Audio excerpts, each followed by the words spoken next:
नमस्कार दोस्तों, आप सभी का एक बार फिर से स्वागत है मेरे YouTube चैनल पर। डेफिनेटली आज का दिन आरएमजी इंडस्ट्री के लिए अच्छा नहीं रहा। सुप्रीम कोर्ट में 2 जजमेंट आए और दोनों जजमेंट आरएमजी इंडस्ट्रीज के खिलाफ रहे और इन दोनों जजमेंट्स को लेकर न सिर्फ इंडस्ट्री में निराशा है बल्कि आरएमजी प्लेयर्स के बीच भी निराशा देखी जा रही है, क्योंकि यह मामला सिर्फ एक हार और जीत का नहीं था। केस अगर हार भी गए होते कंपनीज तो कोई बड़ी बात नहीं थी, लेकिन इस पूरे केस का जो रीजनिंग है, जो टोन है, वह कुछ इस प्रकार का है जो इस बात को दर्शाता है कि आने वाले प्रोगा केस में सरकार उन बातों का लाभ उठा ले जाएगी। यानी कि सरकार को अब एक अपर हैंड प्रोगा वाले मेन केस में मिलने वाला है। तो क्या यह मान लिया जाए कि पिक्चर अब खत्म है और कुछ भी नहीं हो सकता है? तो जी बिल्कुल नहीं, ऐसा नहीं है कि पिक्चर खत्म है और ऐसा भी नहीं है कि जीएसटी फैसला अगर कंपनीज के खिलाफ आया है तो कल सुबह आप उठोगे और देखोगे कि रातों रात पूरी की पूरी इंडस्ट्री खत्म हो चुकी है और बोरिया बिस्तरा समेट कर जा चुकी है। बिल्कुल नहीं, ऐसा कुछ भी नहीं होने वाला है। और आप में से जो भी लोग यह समझ रहे हैं कि यह लड़ाई यहीं पर खत्म हो चुकी है, तो यहाँ पर यह लड़ाई खत्म नहीं हुई है बल्कि अब लड़ाई की असल शुरुआत हुई है। तो आज के इस वीडियो में हम समझेंगे कि आज का पूरा फैसला क्या था और आने वाले समय में अब क्या कुछ हो सकता है। जब डिटेल जजमेंट आ जाएगा तो उसमें अगर और कुछ एडिशनल बताने लायक हुआ तो मैं आपको वीडियो बनाकर बता दूंगा। तो आज 2 जजमेंट आया। सबसे पहले बात करेंगे जीएसटी वाले जजमेंट की। अब दिक्कत क्या है कि आप में से अधिकतर लोग इस जीएसटी वाले मामले को समझ ही नहीं पा रहे हैं, क्योंकि इस जजमेंट के आने के बाद मेरे पास ढेरों कमेंट्स आए हैं, एक्स पर भी और मेरे इस चैनल पर भी, कि सर ये टैक्स का मामला है क्या, जबकि प्रोगा ऑलरेडी आरएमजी को बैन कर चुका है, तो फिर 40% टैक्स लगे, 28 लगे, 75% लगे, क्या फर्क पड़ता है। कुछ लोग पूछ रहे हैं कि गवर्नमेंट ऑलरेडी 28% टैक्स दे रही थी, तो फिर सुप्रीम कोर्ट ने भी 28% ही कहा है, तो इसमें क्या अलग है। कुछ लोग यह भी कह रहे हैं कि भाई टैक्स तो 40% की बात हो चुकी थी, तो अब ये 28% किस प्रकार से सुप्रीम कोर्ट कह रहा है। तो इस पूरे मामले को सबसे पहले आप समझ लें कि यह 18, 28 और 40% का मामला है क्या, तभी आप इस जजमेंट को अच्छे से समझ पाएंगे। तो 2023 में जीएसटी काउंसिल ने इन गेमिंग कंपनियों को एक जीएसटी डिमांड नोटिस भेजा। उस डिमांड नोटिस में 2017 से, यानी कि पुराने डेट से जीएसटी की डिमांड की गई और वह भी 28% के हिसाब से ऑन फुल फेस वैल्यू। अब ये फुल फेस वैल्यू क्या होता है इसको आप समझ लें। जब आप पैसा आरएमजी प्लेटफॉर्म पर जमा करते हैं, मान लो आपने 100 रुपया जमा किया, तो वह हुआ फुल फेस वैल्यू। कंपनीज क्या करती है कि उस 100 रुपए में से अपना प्लेटफॉर्म फी या कमीशन काट लेती है। अब मान लो कि कंपनी ने 10 रुपया अपना कमीशन काट लिया, 90 रुपए को वो पूल में डाल देती है, जो फिर सारे प्लेयर्स के बीच में प्राइस के रूप में डिस्ट्रीब्यूट हो जाता है। कंपनी इस 10 रुपए पर 18% जीएसटी देती आ रही थी। जीएसटी काउंसिल का कहना था कि नहीं, आपका जो एक्टिविटी है वह गैम्बलिंग है, इसलिए इस पर 28% टैक्स लगेगा और वह भी फुल फेस वैल्यू पर, यानी कि उस पूरे 100 रुपए पर। यही विवाद का सबसे बड़ा कारण था, क्योंकि अगर फुल फेस वैल्यू पर 28% टैक्स लग जाता तो यह कंपनियों के लिए काफी नुकसानदेह होता। कंपनियां फिर भी सर्वाइव करने की सोच सकती थी, लेकिन जो रेट्रोस्पेक्टिव डेट से डिमांड आई, यानी कि पुराने डेट से 2017 से, वह इस पूरी रकम को लगभग 1 लाख करोड़ से लेकर 2.5 लाख करोड़ तक का टैक्स डिमांड बना देती थी। यह इतना बड़ा टैक्स डिमांड था कि इंडस्ट्री इसको पूरी करने के हालत में तब भी नहीं थी और आज भी नहीं है। कंपनी जो थी इस पूरे मैटर को लेकर सुप्रीम कोर्ट पहुंची और सुप्रीम कोर्ट से उन्होंने डिमांड किया कि उनका जो फैंटेसी है, पोकर है, रमी है, वह एक स्किल गेम है और उस पर सिर्फ 18% टैक्स लगना चाहिए, न कि गैम्बलिंग की तरह 28%। तो इस मसले में सुप्रीम कोर्ट को सबसे पहले यह डिसाइड करना था कि स्किल गेम क्या है, बेटिंग क्या है, और फिर उसमें टैक्स स्ट्रक्चर क्या होगा, 18% या जो सरकार बोल रही है वह 28%। अब मेन जजमेंट पर आने से पहले आप यह समझ लो कि यह 18-28 के बाद 40% का मामला क्या है। तो यह पूरा जीएसटी का केस जो था वह 18% बनाम 28% पर लड़ा गया था, क्योंकि उस समय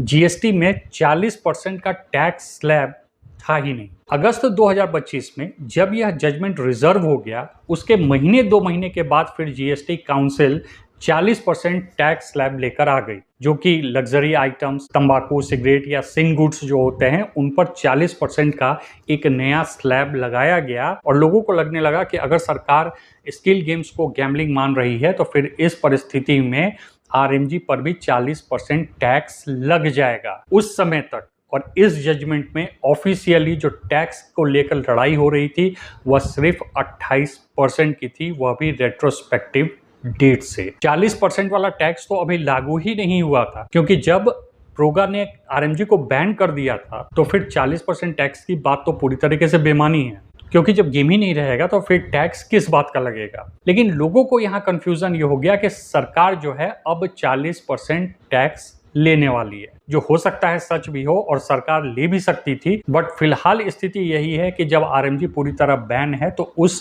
टैक्स को 40% मानना कहीं से भी प्रैक्टिकल बात नहीं है।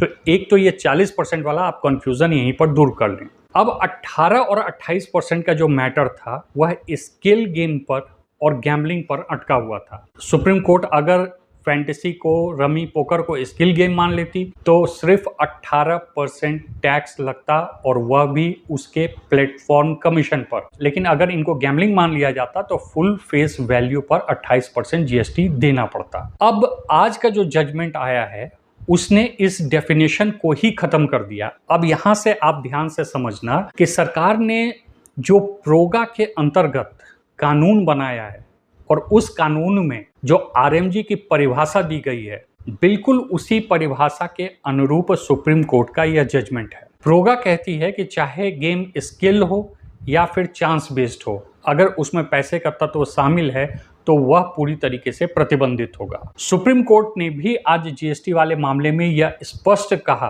कि गेम चाहे स्किल हो या फिर चांस हो, अगर उसमें पैसे का तत्व शामिल है तो वह फिर बेटिंग के अंतर्गत आएगा। और चूंकि वह बेटिंग के अंतर्गत आएगा इसलिए 28% जीएसटी फुल फेस वैल्यू पर लगेगा। यानी कि जो प्लेयर पैसा जमा कर रहे हैं, आप 100 रुपये जमा करोगे तो उस 100 रुपये पर पूरा फुल फेस वैल्यू का टैक्स लगेगा। तो फिर आज इस जजमेंट का औचित्य क्या है? क्योंकि आरएमजी तो अनबैन हुआ नहीं है, तो फिर अगर सुप्रीम कोर्ट ने 28% पर ही यह डिसाइड कर दिया कि टैक्स जो है वो 28% लगेगा, तो इससे क्या ही फर्क पड़ता है? इससे फर्क ये पड़ता है कि यहां पर कंपनीज को रेट्रोस्पेक्टिव इफेक्ट, यानी कि पूर्व डेट से 2017 से उनको जीएसटी पर 28% पे करना पड़ेगा। और जैसा मैंने बताया था कि यह 1 लाख करोड़ से 2.5 लाख करोड़ तक के बीच का टैक्स हो जाएगा, जो कि इंडस्ट्री के लिए इम्पॉसिबल हो जाएगा पे करना, और नतीजा दिवालियापन। यानी कि बहुत सारे कंपनीज के शटर बंद हो जाएंगे और पूरा का पूरा आरएमजी सेक्टर जो है इस एक ब्लो से बिखर जाएगा। जो बड़ी कंपनियां सब्सक्रिप्शन मॉडल वगैरह लेकर सरवाइव करने की कोशिश कर रही हैं वो तो फिर भी बच जाएंगी और अपने आप को आगे डेवलप कर पाएंगी, लेकिन मध्यम और छोटे आकार के जितने आरएमजी कंपनीज होंगे वह तो पूरी तरीके से खत्म हो जाएंगे अगर वह इस जीएसटी डिमांड को पूरा नहीं कर पाए। तो इसलिए सुप्रीम कोर्ट के इस जजमेंट में 2 इंपॉर्टेंट बातें हैं, और वह यह है कि जो इस जजमेंट का टोन है, जो इस जजमेंट का रीजनिंग है, वह पूरी तरीके से प्रोगा को सपोर्ट करता हुआ नजर आता है। और दूसरा कि इसका फायदा प्रोगा मेन केस में केंद्र सरकार उठा ले जाएगी, यानी कि केंद्र सरकार को एक अपर हैंड रहेगा जब वह स्किल वर्सेस चांस का बहस करेगी। लेकिन यहाँ पर एक और समझने वाली बात यह है कि जीएसटी केस हार जाने का यह मतलब नहीं है कि कल आप सुबह उठें और आपको पता चले कि पूरी इंडस्ट्री ही खत्म हो चुकी है और कंपनी जो है बोरिया बिस्तरा समेट कर जा चुकी है। ऐसा बिल्कुल नहीं होगा, क्योंकि कंपनीज के पास कुछ ऑप्शंस अभी भी बाकी हैं। वह सुप्रीम कोर्ट में रिव्यू पिटीशन दाखिल कर सकती है, क्यूरेटिव पिटीशन दाखिल कर सकती है, और यहाँ तक कि जीएसटी काउंसिल के पास जाकर इस पूरे मामले की सेटलमेंट की बात कर सकती है। जी हाँ, यहाँ पर एक ऑप्शन यह भी मौजूद है कि कंपनियां जीएसटी काउंसिल के पास जाएं, उनसे बात करें और जो भी पैसा है उसको सेटल करवा लें, इंस्टॉलमेंट में करा लें, या अगर सरकार पूरा का पूरा पैसा वेव ऑफ कर देती है, सरकार ऐसा कर सकती है और जो जीएसटी टैक्स है उसे वेव ऑफ यानी कि माफ भी कर सकती है। लेकिन ध्यान रखने वाली बात यह है कि अगर ऐसा कुछ होता भी है तो वह पुराने टैक्स पर होगा, यानी कि 2023 से पहले के जो टैक्सेस हैं उस पर यह सेटलमेंट हो सकता है या माफी हो सकती है। 2023 के बाद का जो भी हिसाब किताब होगा उस पर तो जीएसटी आपको देना ही पड़ेगा। अब आप सोच रहे होंगे कि ये कैसे होगा, तो ये इसलिए होगा कि सुप्रीम कोर्ट में जीएसटी नोटिस को चैलेंज किया गया था। ठीक है, अभी वह नोटिस इन्हें मिला था और इन्होंने सुप्रीम कोर्ट में चैलेंज किया था।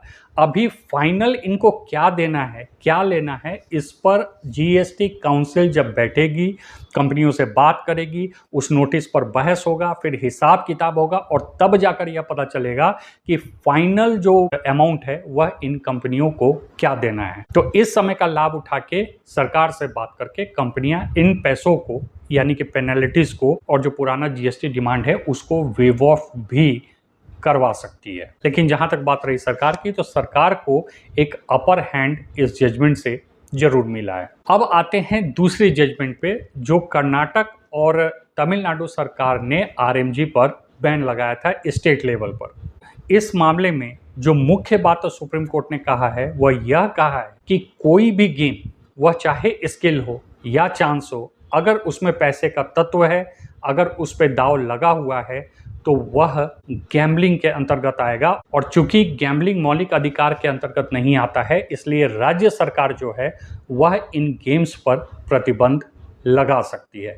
यानी कि स्टेट का यह पावर निश्चित कर दिया गया है कि वह जब चाहें इन खेलों पर प्रतिबंध लगा सकते हैं, अगर उसमें पैसे का तत्व शामिल है, फिर चाहे वह स्किल हो या चांस। इस जजमेंट में भी स्किल वर्सेस चांस के डिस्कशन को सुप्रीम कोर्ट ने पूरी तरीके से खत्म कर दिया है और मामला सिर्फ पैसे पर आ गया है। जिस गेम में पैसा लगेगा दांव पर वह गैम्बलिंग है, जिस गेम में पैसा दांव पर नहीं लगेगा उसे गैम्बलिंग नहीं माना जाएगा। यानी कि यह जजमेंट स्किल गेम के डेफिनेशन को अब पूरी तरीके से खत्म कर देता है। इस रीजनिंग का प्रभाव यह हुआ कि जो कंपनियों को 19(1)(g आर्टिकल 19(1)(g के तहत व्यापार की स्वतंत्रता का अधिकार प्राप्त है, वह अधिकार भी अब उन्हें कोर्ट के द्वारा प्राप्त नहीं होगा। कहने का तात्पर्य कि सरकार जब चाहे इस तरह के एक्टिविटीज पर रोक लगा सकता है या बैन लगा सकता है। यहाँ पर भी जो रीजनिंग दी गई है, डेफिनेटली यहाँ भी केंद्र सरकार को एक अपर हैंड जरूर है जब वे मेन प्रोगा वाले केस में डिस्कशन करेंगे। ऑफ कोर्स आज के इस जजमेंट से मुझे भी व्यक्तिगत रूप से काफ़ी निराशा हुई है, और ख़ास करके जीएसटी वाले मामले से। मुझे ऐसा लगता है कि जीएसटी वाला जो मामला था उसमें डिसीजन जो है वह काफ़ी हार्श है। कम से कम ऑनरेबल सुप्रीम कोर्ट को जो रेट्रोस्पेक्टिव डिमांड था उससे तो खत्म कर देना चाहिए। बट खैर देखते हैं, सुप्रीम कोर्ट ने उसे खत्म नहीं किया। जब डिटेल जजमेंट आएगा तब पता चलेगा कि क्यों नहीं किया। लेकिन हाँ, यह लड़ाई अभी तुरंत खत्म नहीं हुई है। आने वाले समय में ही पता चलेगा कि यह ऊंट किस करवट बैठने वाला है। लेकिन इस पूरे हंगामे के बीच जो एक मेन मुद्दा है उसका आंसर आज भी किसी के पास नहीं है, कोर्ट के पास न सरकार के पास। कि आप घरेलू कंपनियों को तो बैन कर रहे हैं, लेकिन ऑफशोर गेमिंग कंपनियां आज भी उसी तेजी के साथ बढ़ रही हैं और फ्लोरिश कर रही हैं। अगर इन ऑफशोर गेमिंग कंपनियों को नहीं रोका गया तो फिर इस प्रोगा कानून का महत्व ही क्या रह जाएगा। चाहे राज्य सरकार जीते चाहे केंद्र सरकार जीते, फायदा क्या है जबकि आप ऑफशोर कंपनियों को नहीं रोक पा रहे हैं और देश का पैसा आराम से बाहर जा रहा है। यह सवाल इतना इंपॉर्टेंट है कि अगर इसका जवाब सरकार नहीं ढूंढ पाई, कोर्ट नहीं ढूंढ पाया, तो प्रोगा कानून महज एक तमाशा बन के रह जाएगा और यह सारे ऑफशोर गेमिंग प्लेटफॉर्म्स इसी तरीके से कमाई करते रहेंगे, आरएमजी प्लेयर्स को लूटते रहेंगे और पैसा देश से बाहर ले जाते रहेंगे। अब भी आशा करता हूं कि सरकार इस पूरे मसले पर ध्यान दे और सही तरीके से अगर इस मसले को हैंडल किया जाए तो न सिर्फ सरकार को भी लाभ होगा बल्कि आरएमजी प्लेयर्स को भी इसका फायदा हो सकता है।